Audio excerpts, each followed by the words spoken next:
An artist may have a certain way of saying something, and when you're learning someone for the first time, you may not catch what they mean, and as an artist, it kind of takes you out of your element when you're recording, when you have to tell them, no, I meant this. Like, let's say someone says, start me from the top, and if you're not paying attention while you're recording, you may start them at the top of the song, but they may have meant top of where I'm working at. Some people don't, specify what they mean, but if you know that person, you know exactly what they're talking about, and that can keep the artist in their vibe and focused. Also, just a consistency in sound. I noticed a lot of artists, when they bounce around, they call and they get frustrated, like, they don't got me sounding right, and I'm like, I give my template out, because that's just what they're comfortable with. But I don't know why, they say it doesn't sound the same, but it's just important to have a consistency in sound, because it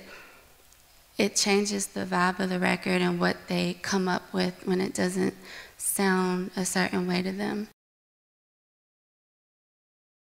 I feel like depending on the artist is how you need to be, because sometimes I get worried that I'm too quiet, and I can tell some people are trying to get me to get out of my shell, and I'm like, when you're meeting someone for the first time, or if you're really shy, it's kind of hard to do that.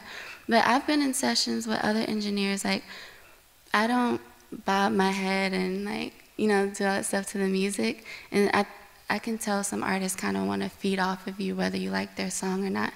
So I've seen other engineers do that, and that really works for them, and for me, it works for me to be really quiet, and and I know some engineers to really talk and engage with the artist. So I think it varies on the artist, and as an engineer, I don't think you have to be one kind of way, but you do need to be able to pick up and read people, because if you are talking too much, you need to know to dial back. This guy will live in the studio. I'm always there. I leave to shower, and sometimes I leave to sleep at the hotel, so I work in Philly, and he has all his friends in the studio, so I go to the storage closet because it's the only place that I can have to myself. So I go in there and I just go to sleep, if there's downtime. But yeah, we're always in the studio. He's always recording. He just likes to go through beats, and then when he hears one he he'll go in the booth. And sometimes he'll stay in the booth, if he'll try something on a beat, and then he'll just pull up another one, and he'll stay in there and try a song. So there's a lot of unfinished songs, but he's so productive. He tries to make sure that he finishes 1 or 2 songs each session. Thug is probably the reason why I'm fast, because he doesn't like much pre-roll before he punches in. He sometimes even just want to hear one word and then punch in. And then I'm trying to playlist while he's doing that. Sometimes if the playlist gets too long, I just kind of stop. But he knows what take he wants to go back to. So he will go back to the 5th take and use that one. And then he always wants stuff nudged.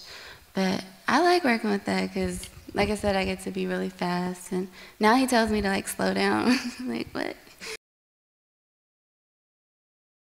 Like I said, I have my template I use pretty much for everybody, then I adjust the parameters within it. And then once they're done recording, I'll add in more plugins. But I always have one track. Once I get the key, I duplicate that. So for rappers, I only duplicate it 11 times. For singers, I do way more. Sometimes rappers don't know how to count bars, so they don't know when to stop for the hook or the verse. So whatever they do for that first part, a lot of people do know the bigger part of the track out is the hook.